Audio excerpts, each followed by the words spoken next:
Доброго дня, мы в эфире телеканала Якутия-24, программа «Мы вам покажем», и знатные мы вам показывальщики Анатолий и я, Дмитрий Аргунов. Приветствую всех. Вступили на скользкий путь блогерства. Да? Блогерство, потому что, смотрим, продукт, местное производство, да? Импортозамещение полное. Средства транспорта теперь уже мы рассматривали, что мы рассматривали? Погрузчик же рассматривали, который мы хотели переоборудовать косилку. Да? А сейчас мы, облизнувшись вот так вот, язык, губы, там все на свете, да? Очень-очень знатненько посматриваем в сторону вот этой вот лодки, которую попортил уже, ну как попортил, уже поюзал в каком-то мере Слава Буродников. Слава, привет. Ну, вообще-то, да? Он мочил кувалдой. Да, Дима меня не предупредил, что будет лодка. Если бы он знал, что будет лодка. Мы-то приехали, у нас основная задача, сейчас смотрим, просто задача такая, ребята, в наших условиях, мы же знатные благоустроители, да? В наших условиях какой септик выбрать? Или закапывать металлический, который Кузбасс лаком 18 слоев покрашен, да? Или все-таки взять пластиковый, производство пластиковых септиков и емкостей в нашей республике налажено давно. И есть свои минусы, есть свои плюсы. И мы бы хотели честно просто об этом рассказать потребителям, да? А заодно нам просто вот так вот, ну, не дали опомниться и... На глаза попалось. Не то, что глаза попало, мы уже полазили там, посмотрели и так далее. Вот это вот средство транспорта, которое изготовлено из сверхпрочного полиэтилена, да?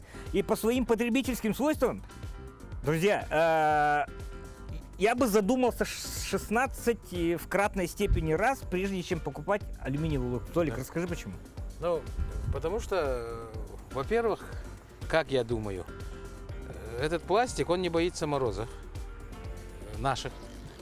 Так, алюминий, он очень, во-первых, дорог и имеет свойство при изготовлении, да, заклепочный, там сейчас, ну, аргонная варка. Да сварить да, кусок алюминия, потом если что с ним случится, обслуживать его очень дорого. Поэтому, в принципе, я сегодня специально спрашивал вес, а он даже легче, чем алюминиевый. Чуть-чуть, но вот сейчас мы смотрим, плюсов, мне кажется, больше. Ну-ка, да, поподробнее плюсы. Мы специально уделим 5 минут времени эфирного, давай. чтобы... Ну, как, если человек подходит с душой... Кстати, Иван, подойди поближе. Вот представитель компании, которая производит, да, можно вот так вот посмотреть, вот так повернуть, показать, да, какая компания производит. Мы же не говорим, идите туда и покупайте там за 350 тысяч вот эту вот лодку, да. Мы не говорим такого, не-не-не, абсолютно нет. Мы просто пришли еще раз, мы технологические ребята. Мы хотим узнать, чем пластиковая емкость, какие у нее плюсы перед металлической. Потому что мы собираемся в рамках, скажем так, нашего небольшого такого социального проекта закопать определенный септик. И тут вот ребята говорят, а что вы не закапываете пластиковый? А тут лодка! Да. Так что давай, вот, плюсы лодки. В чем? Вот ты знатный ходок и так далее. В чем плюс лодки? Там еще стоит плоскодонка. Плоскодонка. Но? Да. Ну, во-первых, если, я так думаю, если у нас появился производитель такого рода техники, это уже большой плюс. Потому что все-таки наш север, он такой своеобразный. С нюансами? С нюансами, и поэтому не все хотелки можно купить оттуда. А здесь, получается, свои хотелки можно озвучить, и прямо здесь могут это удовлетворить. Вот я так думаю. Первый большой плюс – это наш собственный производитель. Удовлетворить. Максимальная степень удовлетворения в плане того, что захотел поставить здесь рундук в определенном месте, да? Из лесового пластика можно сделать что угодно. Тот же самый рундук, ящик. Ну, даже колымбаки из пластика можно сделать. В принципе, такие вот формы уже можно из прямого делать. Уже... Да. Выкроил, сварил и так далее. У нас основная цель вообще испытать сегодня прочность вот этих сварных швов на полиэтилене, да, для того, чтобы человек занимается сваркой по металлу, да? Знатно причем занимается, да, и просто хотим сравнить сварной шов полиэтилена, он сопоставим, скажем так, с сварным швом того же металла? Да, вполне сопоставим. С чем это связано? Это связано с тем, что пластик появится именно с помощью экструзионной сварки. То есть, по сути, экструзионная сварка — это та же самая варка железа. То есть пруток подается в специальный инструмент, называется ручной сварочный экструдер. Там он шнеком перемалывается, нагревается и как однородная масса на прогретый пластик, грубо говоря, слепляется. Это получается просто... Да, одно тело. одно тело. Однородное Да, получается. однородное. Одно и то же. Да. Что вот эта стенка, что вот эта стенка, Да. что Да. скрепляющий шов. Так, плюсом еще вот этого, мы закончим нашу любимую тему, потому что мы еще не коснулись плоскодонки, но говорят, плоскодонка уже как бы куплена, на нее заявлены авторские права, поэтому, ну, постесняемся, скажем, его демонстрировать. Если вот эта лодочка получит пробоину, скажем так, залатать его... Что очень, наверное, сложно, но а вдруг? Сложно, да. Да, пробить ее будет сложно, но если вдруг даже какое-то пробитие будет, то, в принципе, можно это какими-то подручными средствами сделать. Допустим, вы где-то оказались далеко от, грубо говоря, от города, то, в принципе, можно будет своими руками это все сделать. Ну, при покупке лодки мы, конечно, расскажем, если вдруг какая ситуация окажется. Ну, я так думаю, нагретым металлом там что-то хоть... Да, что-то да. приложить и туда приложить что-то Да. определенно Да. плоское, да? Да. Примерно. Ну или Примерно. там скотч и так далее, это наше все. Хорошо. Иван, мы хотели бы все-таки вернуться к нашей основной теме. Еще раз, у нас с Анатолием стоит задача такая небольшого социального благоустройства, да, небольшого. Поэтому по части емкости и так далее, просто это рассказывать не надо. Не то что миллионы, тысячи людей как бы уже используют пластиковые емкости в повседневном быту, да. Нас интересует вот септик. Пластиковый или этот? Вот какие плюсы и минусы мы бы хотели сейчас пройти, посмотреть все производство, да, и как усиливается септик и так далее, потому что здесь стоят вот эти септики. Они везде тут вокруг септиков. Да. Вы что, их там солите, что ли, или что? Ну, у нас всегда Спрос есть... есть, да? Спрос есть, и у нас всегда есть склад готовых изделий. То есть даже клиент может к нам подойти, и если, допустим, у него нет времени ожидать какое-то изделие, допустим, он захотел по своим размерам что-нибудь сделать. Но если, допустим, есть какое-то стандартное изделие, которое более-менее подходит под его размеры, то, в принципе, он может его сразу приобрести и сразу установить. Чтобы не ждать, там, допустим, бывает то, что у нас работает две линии.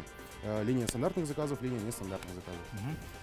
Вот, и на линию нестандартных заказов, которые именно по своим размерам изготавливаются, там у нас может быть ожидание до 1,5-2 недель. Поэтому, чтобы Ну, лишний раз это- не ждать, всегда можно взять готовый уже, Ну, то, что да. у нас хранится на складе. К слову, исходный материал, то есть весь полиэтилен, пластик и так далее, он российское производство, да? Да. Он не заводится откуда-то там? Сырье зарубежное, изготавливаются листы в России, Мгм. после чего уже реализуется. Стоп, вот это вот зарубежное, оно к дружественным странам относится или не к дружественным? Меня это настораживает. Да, Политический вопрос. порошочек. Политический Пусть вопрос. политический, но это... Если это китайский порошок, это гуд. Если это откуда-то из Германии, то Нет, это вроде европейского качества. европейского Да. качества. Ну и в Европе у нас, скажем так, осталось достаточно, скажем так, дружественных стран, дружественных. Ну, скажем, из европейской дружественной страны.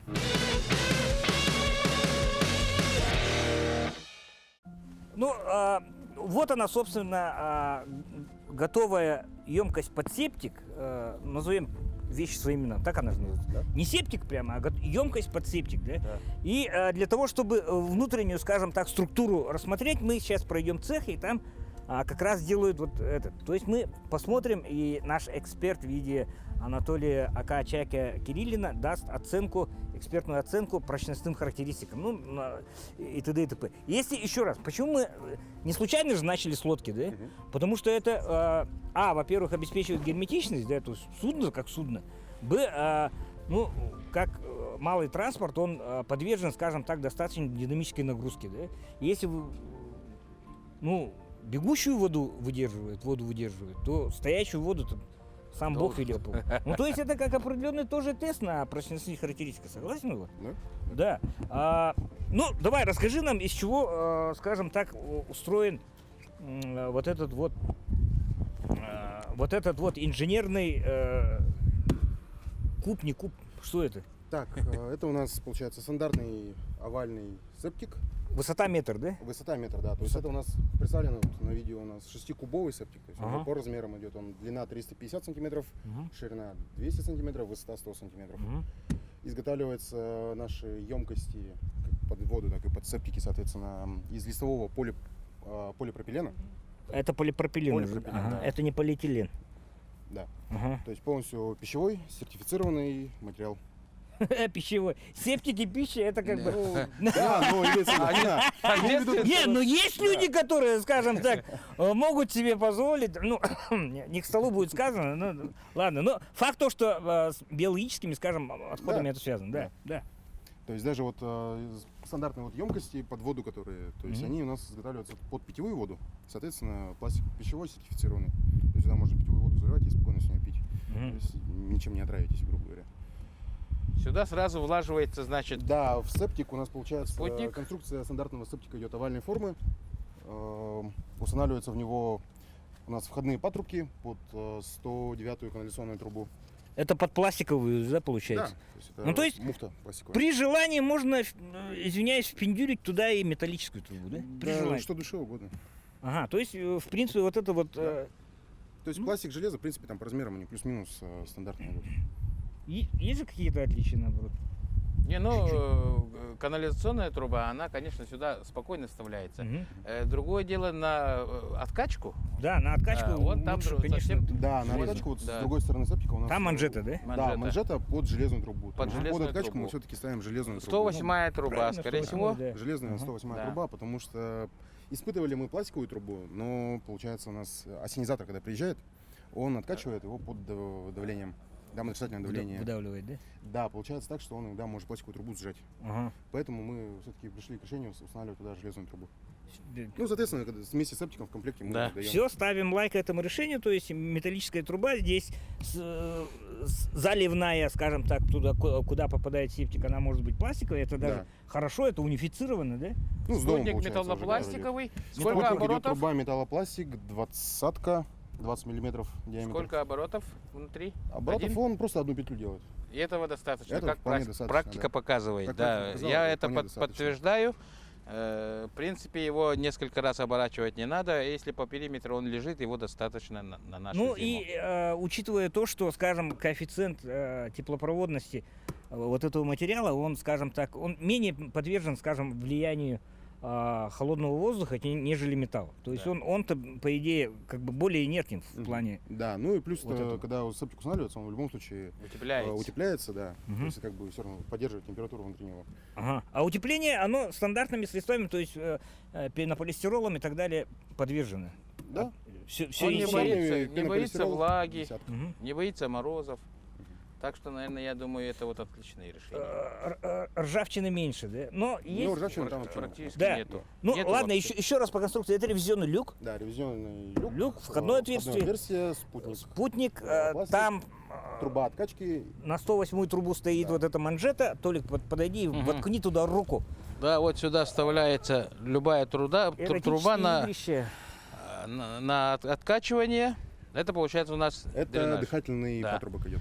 Ну, грубо говоря, дыхательный клапан. Вентиляционная. Вентиляционная, да. Ага. Ага. Потому что при откачивании все равно есть момент такой, то что... Если давление внутри может, дома- Да. его Если сжать. внутри дома нету клапана, то он все высасывает, даже с унитазов водяной затвор он Да. все высасывает. А если дальше некуда, он может его придавить. Мгм. Потому что объем всасывания у ассенизатора очень высокий. Он может сразу его раздавить, конечно. Поэтому это обязательная штучка, чтобы воздух сюда попадал.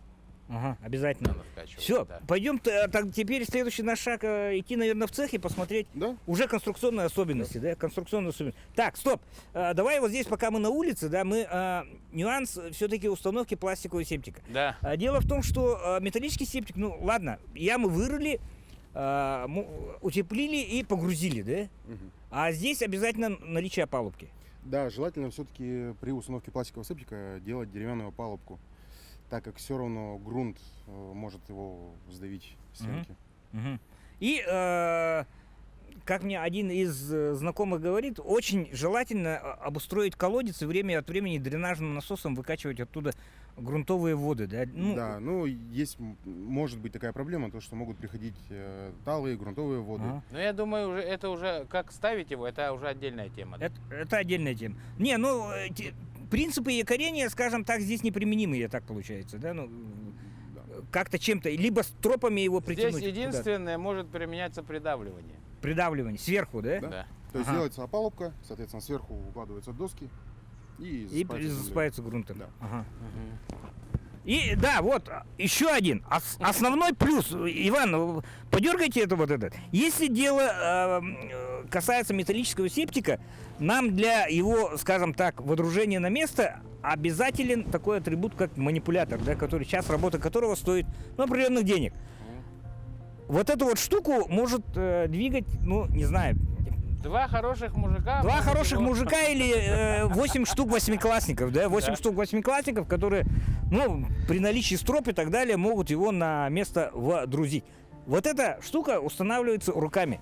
А металлический, скажем так, ну, получается только при наличии манипулятора. Так что у нас счет, в принципе, идет пока равный, да, пока идет равный, то есть металл, он, скажем так, менее проблемный в установке, но он зато тяжелый более-менее, да. Он подвержен коррозии, не пластик, слушай, выигрывает пока. Выигрывает, Он не выигрывает. поддерживает, не подвержен же коррозии. Так Нет. что выигрывает. Ну и самое главное по цене, да. Ну по цене мы отдельно пройдемся, скажем так, экономику просчитаем и так далее.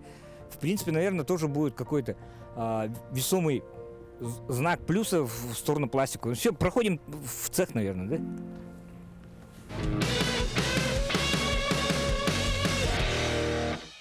А вот эта вот штука космического размера и космического вида, это тот самый экструдер, при помощи которого склеиваются вот Да. листы. Дует теплом. Дует Как, теплом. э, Как строительный фен Да, большой, строительный получается, фен. да? Да, грубо говоря. Ага. То есть вот тут у нас идет механизм, получается, как дрель. Ага, Стоит шнек, ага. подается вот в это отверстие пруток. И, соответственно, он под температурой плавится и выходит из сопла однородной массы. Уже все. Ну, то есть вот эта часть шов, он готов к этому, да? Да? Все, давай мы посмотрим, как происходит сварка. Да. Слушай, Толик, может попробуем ее потом на разрыв или что-нибудь типа такого, а? Не-не-не. Не Здесь надо, да? устанавливаются определенные... То есть при пропайке все равно остается, оставляем небольшой зазор, ну, соответственно, чтобы однородная вот эта у нас пластиковая масса попала. Чтобы провар был. Так же, как и на металле, да. А приспособа это жизнью продиктована, да? Да, это своими руками сделанные изобретения. Ага. Ну, нормально. В моем столярном деле это, по-моему, принцип Вайма. Не, да? Что важно, он легко разбираемый. Ага, то есть Его можно отодвинуть, куда-то убрать. И цех использовать по-другому назначить. Слушай, еще один аспект такой, Толя. У меня же стоит металлический септик, он стоит в наружном исполнении, да, то есть не закопан.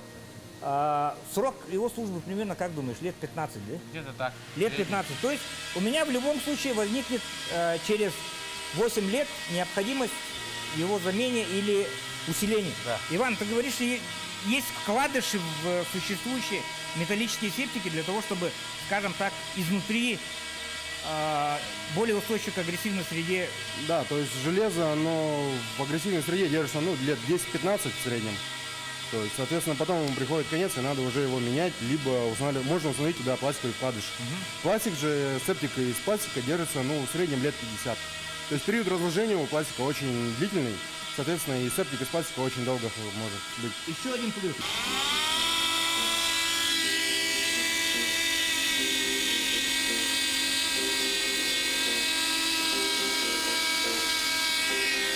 Это же тоже метровая, да? Да? Вот стандартная метровая высоты.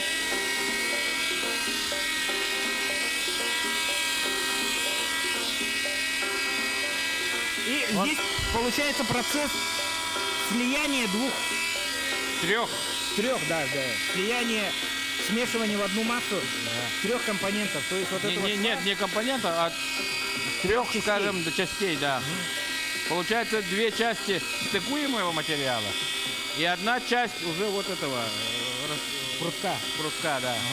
И они все вместе, получается, предварительно нагревает вот этот фен. И еще он же плавит, и туда же он нагнетает. И как бы получается одна масса. А вот, в принципе, чем отличаются вот серый, черный, синий? Вот мы видим, да? Именно Какой-то прозрачный. пластик, которым мы пользуемся, допустим, полипропилен, он у нас идет либо синего, либо серого, ну, бежевый, да, либо белого цвета. По сути своему пластику он абсолютно идентичный, просто другой краситель. Состав Так, у них понятно. одинаковый. Абсолютно одинаково. Да, но черный пластик это уже идет немножечко другой у нас, это полиэтилен уже. А вот этот вот язычок, который остается, он просто легко потом ножом срезает. Да, либо ножом, либо лобзиком. Все, элементарно, Ватсон, и как бы это. Так, по ребрам жесткости. Вот на это готовится скольки? 6-кубовая, да? Это у нас, да, 6-кубовый. 6-кубовая. Количество 1, 2, 3, 4, 5, 10 ребер жесткости. Да. Этого достаточно? Этого вполне достаточно, потому что сцеплик идет невысок, высота у него небольшая, то есть всего метр. Соответственно, и давление у него на стенку не особо большое уходит. Еще и, скажем, дно и верхняя да, стенка, они еще. стягиваются еще. Да. Стяжками. Тоже действуют как своего рода. Они тоже сварные или на болтах? Они сварные тоже. Ну, Тоже сварные. я так понимаю, это происходит, ну, какой-то определенный расчет и, наверное, от каких-то таких практических, да? Да. Этих, Абсолютно. ну, где-то там у кого-то клиент приходит, говорит, что вот где-то тут придавило. И Да, вы но у нас уже есть специальная можете уже корректировать. Да, у нас есть Да. специальная программа, которая понятно. рассчитывает количество ребер и перемычек. Ну и также своими силами мы тоже программу проверяем, грубо говоря. Я повторю фразу, которую я произнес, когда специалисты делали шов. В принципе, никаких тестов на разрыв вот этого сварного шва не имеет смысла делать по той простой причине, что это превращается в одну массу. Да? Да. И попробуй вот эту вот толщиной 5 миллиметров Сломать. не сломать, а вот Разорвать. так вот. Да, Растянуть там растянуть давление. и Ну, сделать так, необходимо чтобы очень большое. на большую деформацию. Я так думаю, он разорвется в другом месте. Да, Потому вот, что допустим, шов, он изначально уже получается толще, Он чем толще, сам чем- материал. да. Да. Поэтому никаких таких сомнений быть не может. Да? Ну, еще один, скажем так, плюс то, что сколько в среднем занимает изготовление вот этого септика? Ну, у нас бригада из 2 человек, такой сцеплик, ну, примерно за полдня, половины рабочего дня. Полдня. Анатолий Анатольевич, вы за полдня могли бы сварить металлический септик, Это- скажем, из это- тройки, четверки? Практически невозможно, Мгм. потому что туда, если хорошо приноровиться, это с утра до вечера. С утра до Ещё- вечера. Да, еще причем в очень сложных условиях. И при наличии, скажем так, хорошего аппарата, Да, да, полуавтомата, да. который бы... Хороших электродов, там хороших рядом слесарей, которые могут Да, всё при это этом это все поддерживать, металлическая да, стружка, да. это пары от сварки. Да, вот насчет экологии. Все вот эти ребята, они без СИЗов работают. Это Да, безвредно, ну, да? без вредных, ну, особо вредных каких-то испарений здесь нет. Если специально не полить и надышаться, Да. да, то вот Вот не плавление, Да. а именно нагрев. да, нагрев. То есть при нагреве оно не выделяет ничего. Ну, это еще один плюс. То есть, скажем так, временные и ресурсные затраты, то есть труд скольких человек, то есть и 2 человека тут могут сделать за полдня, и при этом металлическую же еще надо красить Да. очень вонючим кузбасс-лаком Да. или чем-то там еще похуже, да, ну, битумной массикой какой-нибудь. Утеплять его все равно нужно в любом случае. Я так думаю, что при правильном монтаже металлического септика опалубка тоже не лишняя будет абсолютно. Всплытию подвержен любая емкость. Даже хоть из Да, бетона. да, да, хоть из бетона, но здесь просто по массе чуть-чуть, ну, но если сделать как-то не так, всплывет и металлический. Так что тут я бы не сказал, что Это у не металлического преимущество. в этом преимущество. Да. Потому что любая емкость может всплыть. Ну, Иван, спасибо за Да? Не за что. шикарную экскурсию. В принципе, Вам спасибо. я и раньше знал, да, но еще раз, я просто не задавался себе целью показать технологический цикл изготовления септика. Внимание, септика. Не пищевой емкости, а септика для благоустройства. Да. И начав с лодки, которая послужила такой наглядной иллюстрацией прочностных характеристик материала, мы закончили вот буквально с тем, что на ваших глазах, на глазах у изумленной публики, 2 стенки, которые пришли в стык, они соединились в одно целое при помощи вот этого процесса экструзии. Да, ручной сварочный экструдер инструмент. Мгм. И высчитали, что плюсов у пластикового септика все-таки получается больше, чем Намного больше. намного больше, чем минусов, да? И еще раз перечислим их основные. В первую очередь, не боится агрессивной среды. Да, В вторую очередь, легковесный. То есть при установке не требуется манипулятор. вообще никак. Вообще не требуется. Третье, это по прочностным характеристикам, ну, примерно равен металлу. Примерно плюс-минус, да. Равен металлу. Четвертое, всплытию, то есть при неправильном, скажем, монтаже септика подвержена Может любая всплыть, да, емкость. абсолютно любая емкость может всплыть. Будь то железная, будь то пластиковая. И срок службы, он гораздо... Ну, сколько вы Да, сказали это средний? самый большой плюс пластиковых изделий в том, что срок службы у него до 50 лет доходит. До 50 лет. А металлический септик, он потребует замены через... Ну, в моем случае, через 15 лет. 10-15 лет в среднем. Да. Мой, допустим, уже подлежит скоро замене. Да, ну, Я ну, уже ну, давай подумываю, подумаем, да. что вкладыш там или что-нибудь типа такого. Да, Да, сделать. можете всегда к нам обратиться, всегда он может. Конечно, у нас же Я теперь... к чему и веду. У нас же теперь этот... Мы же скользкие блогеры, старперы, которые ходят, различные технологии прощупывают на предмет того, что можно было применить конкретно в подворьях, частных подворьях, частных домохозяйств огромное количество. Еще раз, наша информация, которую мы сегодня при помощи Ивана еще раз из компании Технопласт рассказали, она будет полезна при выборе того или иного материала, того или иного решения для благоустройства ваших домов. Живите счастливо, живите богато, мойте себе в удовольствие, не экономьте воду, как в Германии, Да. и да будет вам счастье. Программу мы вам покажем, и мы вам показали, как изготавливаются пластиковые септики, рассказали о тех плюсах и редких минусах, которые нужно учитывать. Да. Любой минус можно обратить в плюс, если его правильно интерпретировать. Согласны? Дмитрий Аргунов, Анатолий Кириллин, Иван. Еще раз. Ну Всем все, привет. пока.